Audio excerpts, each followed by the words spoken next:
A polícia do Rio de Janeiro mantém isolada a área onde os corpos dos suspeitos de envolvimento no assassinato de 3 médicos foram encontrados na Zona Oeste.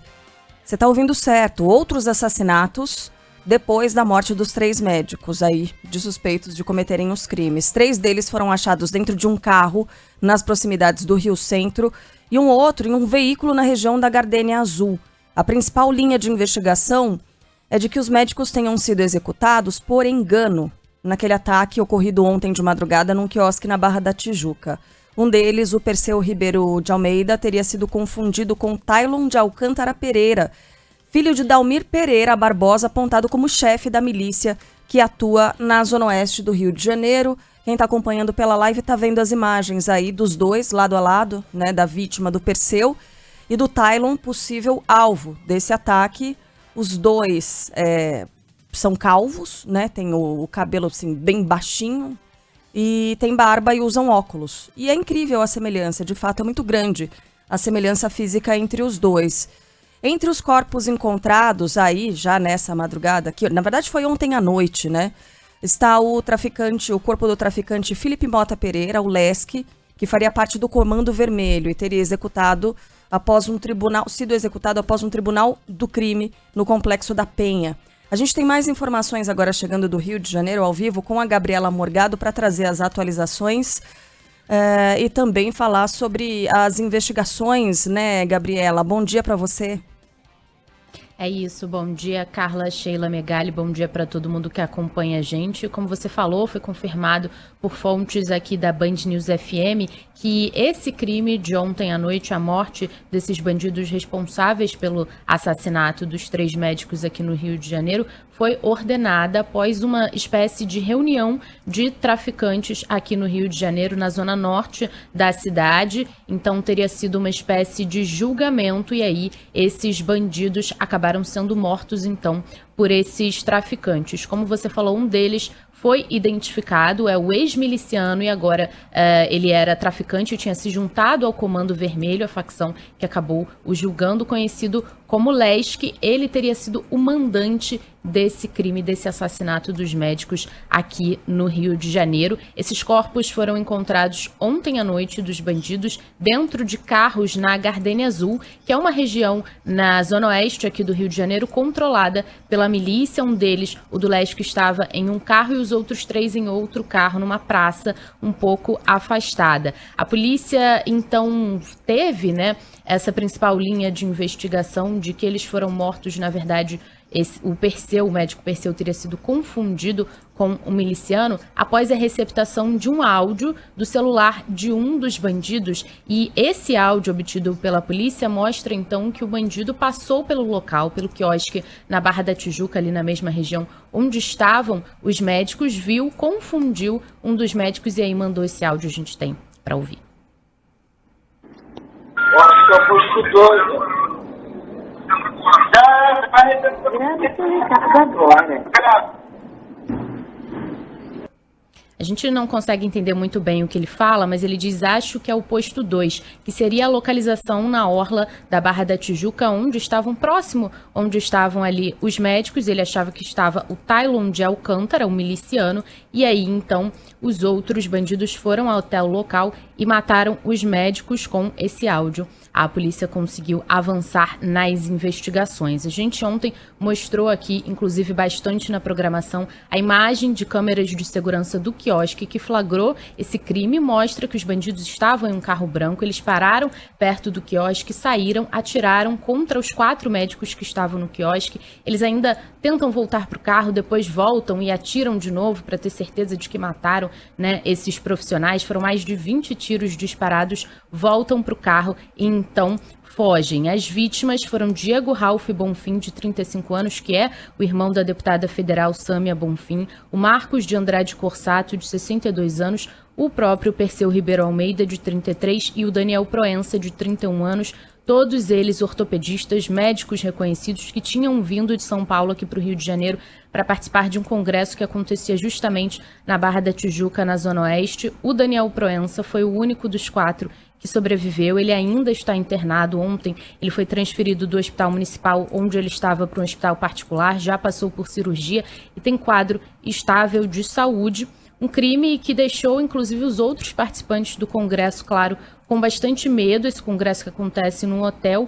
Ontem, o nosso repórter Carlos Briggs foi até esse estabelecimento, conversou com um desses participantes do simpósio, Rodolfo Ferreira, que contou pra gente que parte desses médicos já, inclusive, deixou o hotel. Alguns médicos tinham hospedagem para hoje à noite, para amanhã, e alguns decidiram nem ficar para esse congresso. Já voltaram para casa, depois ficaram sabendo do que aconteceu. Como aqui tem muito médico de outros países, isso para a nossa imagem aqui acaba ficando muito ruim, porque esses médicos vão ficar com uma imagem ruim. E o caso continua, então, sendo investigado pela Delegacia de Homicídios da capital, com o apoio das equipes da Polícia Federal e da Polícia Civil de São Paulo, que foram enviadas aqui para o Rio de Janeiro. Hoje, inclusive, tem uma reunião do governador Cláudio Castro com o secretário executivo do Ministério da Justiça e Segurança Pública, o Ricardo Capelli. Claro que a gente vai acompanhar ao longo do dia, trazendo as atualizações. Ô Gabriela, quis o destino que essa barbaridade acontecesse na primeira hora do dia 5 de outubro, aniversário de 35 anos da promulgação da Constituição Brasileira. Por que eu estou chamando a atenção para esse fato? Porque aquela carta, que perdura até hoje, né, a carta mais longeva do Brasil em período democrático, estabelecia as diretrizes de como funcionaria a partir de então o Estado brasileiro. E ontem tivemos uma demonstração escancarada daquilo que a gente já sabia, de que boa parte do Brasil está sob o jugo de estados paralelos em que nada daquilo que está escrito na Constituição vale. Em que esses estados criam as suas próprias regras, a revelia do Estado oficial. Isso é trágico para o Brasil. Isso é o caminho do caos, é algo que joga o nome do país na lama, sem falar no sofrimento causado às famílias desses médicos. Tanto assim que esses próprios estados se reuniram e em questão de horas deram a sua, entre aspas, resposta ao que aconteceu na execução desses prováveis assassinos. Agora, isso não fecha o caso. Porque se for assim, aí é melhor realmente a gente se entregar logo aos estados paralelos, porque seria a falência completa e total do país. O que o Estado oficial brasileiro, na forma das polícias cariocas, do governo federal, a gente vai questionar também daqui a pouquinho o vice-presidente Geraldo Alckmin a respeito desse assunto, pretende fazer a respeito do que aconteceu ontem e do domínio quase completo do Rio de Janeiro por parte dessas facções criminosas.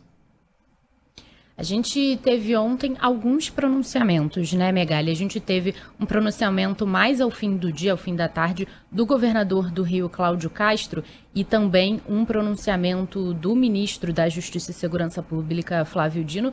E as falas foram, na verdade, bastante parecidas e um pouco vagas, né? Eles falam que foi um crime horrível, um crime trágico, e que eles vão empenhar aí todas as forças para combater e para que isso não fique impune. O Cláudio Castro chegou a falar, né, dessa força de um Estado paralelo e que vai tentar combater, mas não deram medidas concretas. Falaram, o Flávio Dino, por exemplo, disse desde o início do dia que tinha determinado que a Polícia Federal atuasse nesse caso, mas não deram mais detalhes de como isso vai ser feito, apenas essa fala de que eles vão continuar aí atuando para investigar e tentar resolver esse crime. Hoje tem mais tarde essa reunião, então, do governador Cláudio Castro com o secretário do Ministério de Justiça, o Ricardo Capelli. A gente espera que daí saia pelo menos algum detalhe mais específico de alguma atuação da polícia, com a Polícia Federal, o Ministério da Justiça, Megali. Agora, Gabriela, como é que você já falou um pouco sobre o estado de saúde do único sobrevivente, que é o Daniel Proença? Ele foi atingido por quantos disparos ao todo? Porque é incrível que a gente veja que ele sobreviveu. Ele está lúcido, essa informação de momento, passou ontem por cirurgia, não é? Tem um quadro de saúde estável, chegou a ser transferido, mas já respira sem auxílio de aparelhos, ou seja, muito em breve ele vai receber alta, né? Exatamente. Ele foi atingido por vários tiros, né? A gente tinha a informação de manhã que foram mais de 10 tiros, mas ao chegar ao hospital, ele foi levado para o Hospital Municipal Lourenço Jorge, que fica ali na Barra da Tijuca também. Os médicos falavam em 3 perfurações, porque poderia ter atingido ali mais órgãos, então foram 3 partes do corpo que foram perfuradas diretamente. Ele teve que passar por uma cirurgia com diversos médicos de diversas especialidades, porque foram realmente locais bastante complicados, mas depois da cirurgia já ficou com um quadro estável. Ele tinha dado entrada no hospital com quadro de saúde grave, depois ficou estável, já lúcido, e aí os médicos conseguiram fazer essa transferência para o Hospital Samaritano, que é um hospital particular aqui do Rio de Janeiro. Então, previsão agora é só de melhora, felizmente. Ainda bem, pelo menos isso, né? Obrigada, viu, Gabi, pelas suas informações. Até mais. E é claro, havendo qualquer outra informação, Rio de Janeiro volta aqui com a gente. Bom trabalho. Pode deixar. Obrigada. Bom trabalho, pessoal. Pô, Sheila, porque essa hipótese da execução por engano não traz alívio nenhum. A gente descartaria, portanto, a possibilidade de um crime político na acepção mais comum da palavra, né? Porque também há algo de político nesse crime, mas a gente descartaria a possibilidade de uma resposta a uma congressista, que no caso seria a Sâmia Bonfim. É uma hipótese que não fazia muito sentido mesmo, porque a Sâmia tem uma atuação muito forte na questão do movimento sem terra. Ela não tem uma atuação no Rio de Janeiro especificamente e contra milícias ou tráfico de drogas, então não é um caso parecido com o da Marielle Franco, por exemplo, 5 anos atrás, mas ainda assim não dá para descartar a hipótese. E também descartaria-se a possibilidade de o tráfico ou a milícia estarem começando a executar inocentes, por alguma razão. Teria sido um engano, é uma coisa deles, foi um acidente de percurso. Não, a gente está falando aqui da segunda maior cidade do Rio de Janeiro, a grande vitrine do Brasil, em que pessoas são executadas a queima-roupa num quiosque, numa área não conflagrada, na Barra da Tijuca, apenas por estar lá. Um cara passa de carro e fala, olha, eu tô vendo ali o meu inimigo. Então deixa eu pegar meus comparsas aqui, 2 fuzis, 3 pistolas, vamos lá, fuzilar esses caras. Né? Na Barra da Tijuca. Não é razoável, não é aceitável. A maneira como esses caras se sentem à vontade para cometer um negócio desses em uma das áreas mais movimentadas e, em tese, mais seguras do Rio de Janeiro. Né? Não que fosse razoável também, se fosse numa área conflagrada, perigosa, com altos índices de criminalidade, mas é o total apartamento do Estado e das regras do Estado, né? Esses caras fazem o que querem. Até porque, né, Megali? Desculpa, só para complementar, e foi mais ou menos isso que a Gabriela falou, mas para resumir bastante, é o seguinte, esses caras também resolveram à sua maneira o engano, né? Pô, os caras se enganaram, o que eles fizeram? Chamaram pro tal do Tribunal do Crime, vocês se enganaram, vocês erraram, passa fogo porque eu não quero a polícia vir aqui encher meu saco. Basicamente é isso que eles fizeram. Deixa eu resolver esse problema também. E resolveram à sua maneira. Desse jeito bárbaro como funcionam as facções criminosas. Essa questão do engano, ela é tão grave quanto essas outras todas que você citou, Megali. Inclusive, pelo início da sua fala, pela coluna do Reinaldo também, que a gente ouviu um pouco antes, dessa questão do Estado paralelo e que quando atinge a gente pode chamar de topo da cadeia alimentar, que é um médico, que é uma pessoa que tem uma formação e que tem essa possibilidade de se formar. Vocês estão falando muito porque é um médico justamente? Não, a gente fala todos os dias. Quando acontece em comunidade, a gente traz aqui as informações de quando as pessoas são baleadas e são mortas. Agora, isso acontecer com uma faixa da sociedade que estava relativamente imune a tudo isso, que não tem nada, nenhum tipo de ligação com o tráfico, isso acontece com esses caras que estavam em um evento internacional, na Barra da Tijuca, que é um local teoricamente mais seguro, isso mostra que qualquer um está sujeito. Então a gravidade disso é enorme, isso tem repercussão global. Então isso afeta a imagem do Rio de Janeiro para todo o planeta. Era um simpósio internacional. Isso está sendo falado não só aqui no Brasil, não só no Rio, não só em outras capitais brasileiras. Essa notícia está repercutindo internacionalmente. Né? E essa área do Rio recebe semanalmente... A chuva deve voltar ao Rio Grande do Sul nesta sexta-feira. Essa área do Rio, já a gente fala do Rio Grande do Sul, mas essa área do Rio de Janeiro recebe congressos semanalmente, exatamente nesse mesmo hotel, exatamente nessa mesma região, e muitos deles internacionais, recebendo gente do mundo todo. Bom, nessa quinta-feira, o cunhado de Perseu Ribeiro, que teria sido confundido com o miliciano Tailon de Alcântara, disse que a família está consternada. Segundo Hugo Dantas, o ortopedista que nasceu na Bahia, estava pela primeira vez no Rio de Janeiro. pessoa muito correta. A primeira vez que ele veio no Rio foi agora. Veio participar de um congresso de medicina. Perseu estudou a vida toda, uma pessoa muito esforçada, médico de formação, se especializou em ortopedia, traumatologia também, uma pessoa que vivia para estudar, para trabalhar, para estar perto da família, de princípios, um homem de família. O Perseu é aquele que estava com a camisa do Bahia, né? Logo após o crime, a deputada Sâmia Bonfim viajou a Presidente Prudente, no interior de São Paulo, para organizar o velório do irmão Diego Ralph Bonfim. Ela cobrou uma resposta rápida para o caso e lamentou a morte dos outros 2 médicos, além de Perseu Ribeiro, Marcos Corsato. Eu queria aproveitar a oportunidade para prestar minha solidariedade também aos familiares, aos amigos dos outros 2 e também para agradecer a solidariedade que muita gente está dando para mim e para toda a minha família. São levantadas algumas hipóteses, mas ainda é muito prematuro qualquer conclusão. A gente vai seguir acompanhando, né, essas investigações, espera que ela seja a mais célere, mas também a mais cuidadosa e minuciosa possível.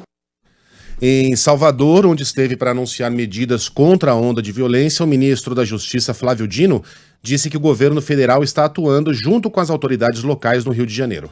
Nós estamos, portanto, com muita seriedade investigando desde o caso da vereadora Marielle, assassinada há 5 anos no Rio de Janeiro, e também esses casos diários em que há essa parceria com o governo do estado do Rio, e nesse caso também enfatizo que conversei com o prefeito Eduardo Paz do Rio de Janeiro, de modo que há um mutirão hoje dos 3 poderes e as 3 esferas federativas para poder debelar essa situação grave que o Rio de Janeiro atravessa. É triste demais a gente ter que abrir o noticiário com as páginas policiais e a gente volta para a Bahia, porque na Bahia uma chacina deixou 6 mortos, incluindo uma criança de 5 anos, no mesmo dia em que o ministro da Justiça, Flávio Dino, visitou o estado para anunciar medidas de segurança. Paloma Moraes está por aqui para trazer as informações para a gente. Diga, Paloma. Oi, Carla. Infelizmente, né, a gente segue com o noticiário policial aqui na Bahia. A Polícia Civil está investigando esse crime, a autoria e motivação dessa chacina que envolveu 6 pessoas da mesma família que foram assassinadas a tiros no município de Jequié, sudoeste aqui do estado. Entre as vítimas, como você falou, tem uma criança de 5 anos, um idoso, uma mulher que estava grávida de 9 meses. Testemunhas disseram que os suspeitos invadiram a casa e atiraram contra a família, que é de origem cigana. Equipes policiais já coletaram imagens no entorno do local do crime e estão ouvindo testemunhas, como destaca o governador Jerônimo Rodrigues. Determinei tanto a delegada da Polícia Civil como o meu comando da companhia, através do meu secretário Marcelo, toda a investigação e toda a força possível para levantarmos os autores e assim entregar justiça. Em meio a essa onda de violência na Bahia, o ministro da Justiça e Segurança Pública, Flávio Dino, veio ontem aqui em Salvador, detalhou, né, que o governo baiano deve receber mais 134 milhões de reais justamente para investir em ações voltadas à segurança pública no estado. Nós estamos fazendo essas ações integradas com todos os estados. No caso da Bahia, essa ação começou em 1º de setembro, que é a Operação Paz. É na Bahia mais 11 estados. E nós estamos agora fazendo esses aportes financeiros e ações diretas da PF e da PRF. Lembremos que as ações nossas são integradas com o governo do estado e nós temos as ações próprias das nossas corporações. São 143 pessoas mortas em Salvador e região metropolitana, vítimas de arma de fogo, somente em setembro aqui. Volto com vocês. Obrigada, Paloma, pelas informações. Muito, muito grave, né, o que está acontecendo na Bahia também. Nós estivemos lá na semana passada, participando da programação da Band News, e a gente teve contato, né, direto com a percepção, o sentimento das pessoas com relação ao que está acontecendo na Bahia também. Então, por isso a gente segue acompanhando tudo e trazendo todas as atualizações por aqui. Carla mencionou logo no comecinho do jornal, né, Cá, sobre o Prêmio Nobel da Paz. Saiu para uma mulher, a ativista iraniana Narges Mohammadi, levou o Nobel da Paz, presa, ela está presa, inclusive, atualmente, por liderar a luta contra a opressão a mulheres no Irã. Lucas Belotti está aqui no estúdio e nos traz mais informação. Fala aí, Lucas. A ativista iraniana Narges Mohammadi, que vence o Prêmio Nobel da Paz em 2023, como você disse, Sheila, está detida em Tirã por supostamente espalhar propaganda contra o Estado.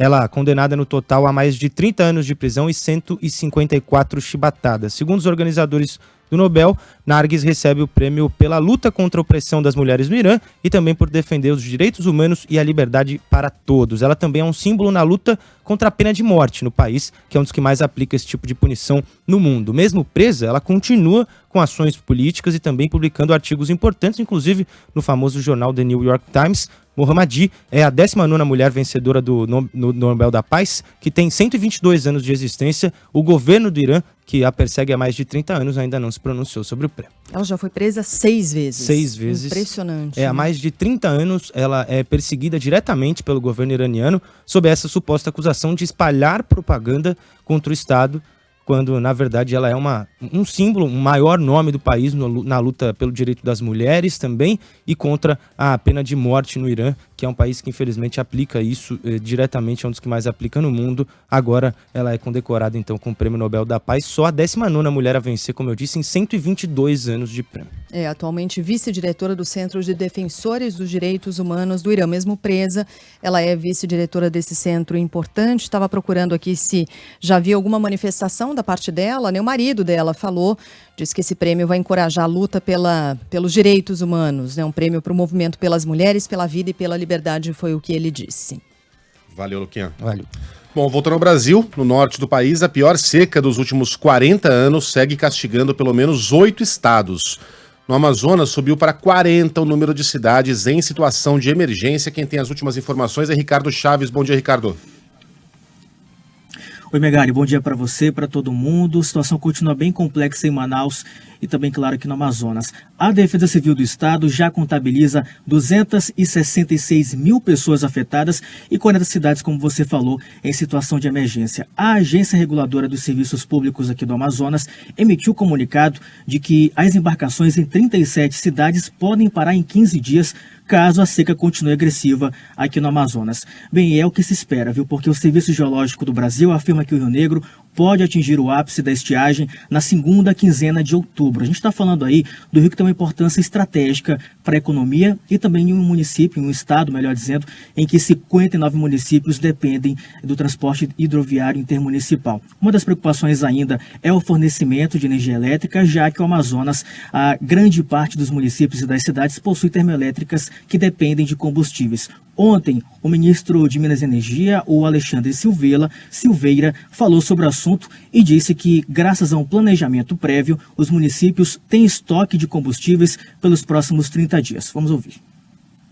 Na primeira reunião do Comitê de Monitoramento do Setor Elétrico, eu determinei que se mantivesse abastecido no limite todas as tancagens desses sistemas isolados, o que nos permite agora ter uma certa tranquilidade até há mais algumas semanas de que esses sistemas estão abastecidos, ou seja, há uma garantia de suprimento energético naquela região. Bem, o Operador Nacional do Sistema Elétrico também avalia a situação de hidrelétricas no Amapá, mas não confirmou risco de suspensão das operações. Volto com vocês. Obrigada, Ricardo, pelas informações. É isso aí também, né? Outro ponto que a gente tem que estar de olho e atualizando bem. Santa Catarina, 6 cidades decretaram situação de emergência depois das fortes chuvas da última quinta-feira. No Paraná, pelo menos 500 imóveis foram danificados pelo tornado que atingiu o município de Cascavel. Primeiro tornado na história, né, a ser registrado em Cascavel. Leonardo Gomes tem mais informações. Diga, Leonardo. Os temporais registrados no Paraná desde a madrugada de quarta-feira já afetaram 6.090 pessoas, de acordo com a Defesa Civil. Mais de 1.000 casas foram danificadas por vendavais, chuvas de granizo, enxurradas, alagamentos ou deslizamentos. Além disso, 24 pessoas estão alojadas nas casas de parentes ou amigos. Em Santa Catarina, a edição da Oktoberfest, em Blumenau, foi suspensa por 5 dias. O calendário vai ser retomado apenas na quarta-feira da semana que vem por conta das chuvas que atingem a cidade. Ao todo, 60 municípios foram afetados pelo mau tempo em Santa Catarina. Um morador de Rio do Oeste morreu após tentar atravessar a correnteza em uma enxurrada. No Rio Grande do Sul, chega a 51 o número de mortos nas enchentes que atingiram o Vale do Taquari. Nas regiões norte e nordeste do estado, ainda há desabrigados pelas chuvas e a queda de granizo da última quarta-feira, o Gilberto Echauri nos atualiza. A chuva deve voltar ao Rio Grande do Sul nesta sexta-feira. Há um alerta especialmente para a parte norte do estado sobre possibilidade de pancadas com queda de granizo e vendavais. Nesta semana, em um período de 24 horas, o estado gaúcho registrou mais de 200 mil raios, segundo o Instituto Nacional de Meteorologia. No Vale do Taquari, que já contabiliza 51 mortes desde o início do mês de setembro, as aulas em Mussum e Roca Salles devem ser retomadas até o fim da semana que vem. Novas moradias para as famílias atingidas pelas chuvas também estão sendo construídas. Na Brasília, em meio à nova tensão entre legislativo e judiciário, os presidentes da Câmara, do Senado e do STF se encontram na cerimônia de celebração dos 35 anos da Constituição. E teve muito recado, muito torpedinho voando nessa reunião. André Viana, torta de climão aí em Brasília, bom dia pra você. Bom dia pra você, Megali, bom dia pra você, Carla, Sheila, todos que estão nos escutando. Pois é, torta de climão. A gente tem visto evidências aí dessa briga entre o Legislativo e o Judiciário, mas mesmo assim eles reforçam a importância da harmonia e independência entre os três poderes em meio a todos esses recados. Ontem, no aniversário de 35 anos da Constituição, presidentes do Senado, da Câmara e do Supremo Tribunal Federal se encontraram em uma sessão no Congresso. A reunião aconteceu em meio a essa polêmica toda, da proposta aprovada na Comissão de Constituição e Justiça do Senado, que limita os poderes do STF. Entre outros pontos, o texto proíbe decisões monocráticas de ministros da Suprema Corte e define prazos para concessão de pedidos de vista. O presidente da Câmara, Arthur Lira, mandou um desses recados que você falou. Vamos ouvi-lo. Os poderes devem ser freios e contrapesos. Um poder não pode ser a bigorna e o outro o martelo dos outros. Como servo fiel da Carta Magna, cada poder, cada autoridade, cada servidor público deve agarrar-se com vigor às suas competências, jamais as recusando, jamais avançando sobre as competências alheias. E ele não foi o único a mandar um recado. Em atrito com o Supremo, o presidente do Senado, Rodrigo Pacheco, seguiu a mesma linha. Ele tem reagido a essas votações no STF, como a da descriminalização das drogas, descriminalização do aborto e também a derrubada do marco temporal para a demarcação de terras indígenas. Em discurso no Congresso, ele foi bastante sucinto. Vamos ouvi-lo também. O Executivo governa, o Parlamento legisla e o Judiciário julga, sem que um poder se subordine ao outro, formal ou informalmente. O presidente do Supremo, por sua vez, saiu em defesa da Corte e das pautas analisadas pelos ministros. Em sessão solene no STF, no Congresso, o ministro Luiz Roberto Barroso agradeceu a parceria entre os poderes na defesa da democracia. Vamos ouvi-lo. Como eu, presidente Pacheco e o presidente Lira, estamos de pleno acordo, não existem poderes hegemônicos. Nós todos vivemos em parceria institucional pelo bem do Brasil, como deve ser a vida democrática. Em meio a tudo isso, o presidente Lula também se manifestou sobre o aniversário de 35 anos da Carta Magna de 1988, a Constituição Federal. Pela internet, ele lembrou a época que era deputado constituinte, ainda em 1987, 3 anos após a redemocratização. Ele ressaltou também que o texto deve garantir direitos e proteção para toda a sociedade brasileira. Volto com vocês. Obrigada, André, pelas informações. A gente volta a Brasília aqui ao longo da nossa programação. Enfim, Lula tem todo o direito de ter evoluído na sua opinião, de ter mudado de ideia, mas o nosso trabalho aqui é lembrar que o atual presidente, na época, foi contra a promulgação da Constituição. Ele, que era deputado federal, era líder do PT na época, fez um discurso dias antes da promulgação reclamando de praticamente tudo que estava no texto e concluiu dizendo que a legenda votaria contra a Constituição e só assinaria a carta por uma questão de formalidade, aspas, para Lula. O Partido dos Trabalhadores vota contra o texto e amanhã, por decisão do nosso diretório, decisão majoritária, o Partido dos Trabalhadores assinará a Constituição porque entende que é o cumprimento formal da sua participação nesta Constituinte. Então, como eu disse, Lula obviamente evoluiu, não é mais o mesmo Lula de 1988, Mas o nosso trabalho aqui é confrontar o homem público com as suas palavras e suas decisões. Lula liderou o PT em uma campanha contra a Constituição de 1988. Tem alerta ligado para paralisação nas próximas semanas ou na próxima semana. Lembrando que a gente está se aproximando de um feriado nacional. Ainda sem acordo, controladores de voo mantêm a greve que pode afetar as partidas e chegadas em alguns dos principais aeroportos do país a partir de segunda. Funcionários ligados à Nave Brasil prometem paralisar as atividades por 1 hora entre 7 e 8 da manhã. E aí a gente sabe que isso acaba refletindo ao longo de todo o dia. A categoria pede reajuste salarial de 8,5%, melhores condições de auxílio saúde e a realização de novos concursos para a contratação de pessoal. Os controladores atuam em 23 aeroportos, dentre eles Guarulhos, na Grande São Paulo, Viracopos, em Campinas e também Santos Dumont, no Rio de Janeiro. E quem traz a informação para a gente, está no Rio, é o José Paulo Sobral. Ainda não há acordo para os trabalhadores na proteção ao voo do Brasil que decidiram entrar em greve a partir da próxima segunda-feira. Nessa terça-feira, durante a Assembleia, os funcionários da estatal Nave Brasil decidiram pela paralisação. Mais de 64% da categoria votou a favor da greve. Segundo o sindicato, foram 6 meses de negociações com o Ministério Público do Trabalho e a Procuradoria-Geral do Trabalho, mas sem sucesso. Os principais pedidos da categoria são a recomposição salarial, melhorias nas condições do auxílio à saúde, benefícios adicionais e concursos para as áreas administrativa e operacional. Na primeira semana, a paralisação será de 1 hora. Após o feriadão do dia 12 de outubro, a greve será estendida por mais 1 hora. As decolagens podem ser afetadas durante o período. A greve tem prazo de duração indeterminado.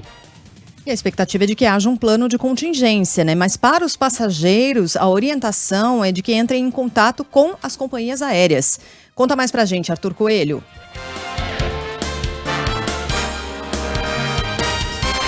A Agroairport, que administra o maior aeroporto do país em Guarulhos, diz que possui um protocolo pré-definido para atuar em caso de paralisação de controladores de voo. O ato previsto para a próxima segunda-feira deve afetar pelo menos 23 aeroportos do país. Em Campinas, a concessionária Aeroportos Brasil Viracopos confirmou que colocará em ação um plano de contingência e orienta os passageiros para entrarem em contato com suas respectivas companhias aéreas antes de se dirigirem ao aeroporto. A empresa destaca que essas informações devem ser feitas pelas companhias aéreas que notificam os próprios passageiros sobre eventuais cancelamentos e atrasos nos voos. Os trabalhadores pretendem cruzar os braços por 1 hora na próxima segunda e por 2 horas no feriado do dia 12 de outubro.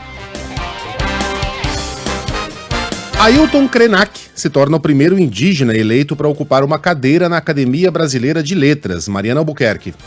A Academia Brasileira de Letras elegeu o primeiro indígena para ocupar uma cadeira do quadro dos membros efetivos da instituição literária. Ailton Krenak, que é filósofo, recebeu 23 votos durante uma eleição realizada nesta quinta-feira na sede da ABL, no centro do Rio de Janeiro. A data prevista para a posse, porém, não foi divulgada. O escritor passa a ocupar a cadeira de número 5, que ficou vaga após a morte de José Murilo, em agosto deste ano. Considerado um dos maiores historiadores e intelectuais brasileiros, Murilo era bacharel em Sociologia e Política. O Ailton Krenak nasceu em 1953. Esse filósofo é considerado um ativista do movimento socioambiental e de defesa dos direitos indígenas. O agora acadêmico organizou a Aliança dos Povos da Floresta, que reúne comunidades ribeirinhas e indígenas na Amazônia.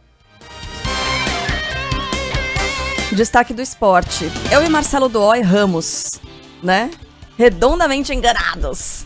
Lembra quando a gente fez um bolão interno aqui? Eu e Marcelo Doó apostamos em Inter e Palmeiras na final da Libertadores. O Megali falou que ia dar Fluminense... Fluminense e Palmeiras, eu acho. Eu falei Fluminense e Boca. E a Sheila falou Fluminense e Boca. Nós. É. Por motivo de clubismo, sim. Puro clubismo. Será que eu falei o Palmeiras? Falei Palmeiras. Fluminense e Palmeiras, é. Mas aí deu o quê? Fluminense e Boca, vamos decidir. Você acertou a a telecena dos menos números? Isso, eu e o Duó. Quem faz menos pontos também ganha. Quem faz menos pontos também ganha. Será, Coxa? Será América, né, no campeonato? Ganha uma viagem, né? Ganha uma viagem para a Série B. Uma passagem para a próxima. Enfim, Fluminense e Boca vão decidir no dia 4 de novembro no Maracanã o título da Libertadores. Ontem o Palmeiras deu adeus ao sonho de mais uma conquista ao ser derrotado nos pênaltis, né, pelo time argentino em pleno Allianz Parque. Ouvi algumas manifestações ao longo da partida, porque eu moro lá perto, né? No momento dos pênaltis, dó, um silêncio. Fala aí, Maurício Ferreira. O Palmeiras se despede da Copa Libertadores e tabu de nunca ter passado pelo Boca Juniors no mata-mata da competição é mantido. Na volta no Allianz Parque, Cavani abriu o placar para os argentinos e Piquerez no segundo tempo, quando o time brasileiro já tinha um homem a mais em campo pela expulsão de Rojo, deixou tudo igual no Allianz Parque. Nos pênaltis, Romero foi o herói do Boca mais uma vez, assim como nas oitavas e nas quartas de final. Pegou as batidas de Rafael Veiga e Gustavo Gomes e Paul Fernandes definiu a vitória por 4-2. Para o técnico Abel Ferreira, o Palmeiras teve mais chances nos 2 jogos, mas caiu da Libertadores por uma noite iluminada do goleiro adversário. Na minha opinião, e é a minha opinião, nos 2 jogos, quer lá, quer cá, nós tivemos muito mais oportunidades para poder fechar este eliminatório, mas o futebol é assim, é cruel. O futebol é assim como vocês viram ontem. Uma equipa tem 3 oportunidades claras para matar o jogo, não mata e perde. É assim que funciona. O Boca Juniors, em busca do 7º título da Copa Libertadores da América, no dia 4 de novembro, vai pegar o Fluminense em jogo único no estádio do Maracanã. Vamos ver. Não sei o que vocês aí. Eu acho que o Abel deve estar precisando trocar de óculos, porque no primeiro jogo só deu Boca. Só o Boca jogou. O Palmeiras praticamente não ameaçou o adversário e voltou com um ótimo resultado para casa. E ontem foi muito mal no primeiro tempo. Melhorou um pouquinho no segundo tempo, atuou com um homem a mais, mas foi muito mal. Também não levou quase nenhum perigo a meta adversária. Sei lá, deu Boca como poderia ter dado Palmeiras, né? Pênaltis são pênaltis. Mas talvez estejamos diante de um momento de inflexão e de reflexão no Parque Antártica, ou no Allianz Parque, no caso, porque a torcida sempre cobrou, né? Reforços, e a Leila mantinha aquela política ali de manter mais ou menos o mesmo núcleo, com uma ou outra mudança, mas nenhuma grande contratação, nenhum grande investimento. O time do Palmeiras é um time muito forte, porque é um time, é um conjunto. Ele não aposta em craques, né? Eu vou trazer aqui 3 craques e eles vão resolver. Não, o Palmeiras é um time, é um conjunto treinado pela mão forte, muito competente, brilhante, até do Abel. Mas, enfim, a Leila perde um pouco os argumentos, né, contra essa eventual política de reforços mais caros quando o Palmeiras passa um ano sem ganhar nada. E é bem provável que isso aconteça. O time tá a 7 pontos do Botafogo, tá atrás do Bragantino, enfim, vai ter que cortar um dobrado ali para conquistar esse Campeonato Brasileiro. E é o que restou ao Palmeiras. E é o que restou agora a muita gente, né? O Inter agora vai partir pro desespero total, foi do céu ao inferno em questão de segundos. Na verdade, em questão de 6 minutos, quando saíram os 2 gols do Fluminense. Vai ter muita gente voltando a olhar o Campeonato Brasileiro com carinho a partir de agora. Por falar em carinho, daqui a pouquinho tem vôlei, né, Sheila? Daqui a pouquinho, às 10 horas da manhã, vôlei masculino, a seleção enfrentando Cuba. A seleção de Cuba precisa ganhar às 10 horas da manhã. Não tem outra favorito, possibilidade. Né? Sei não. Cuba já não é aquela máquina. Não é, mas o Brasil também não é. Também não é. Também não é. A gente vai acompanhando aqui, 10 da manhã.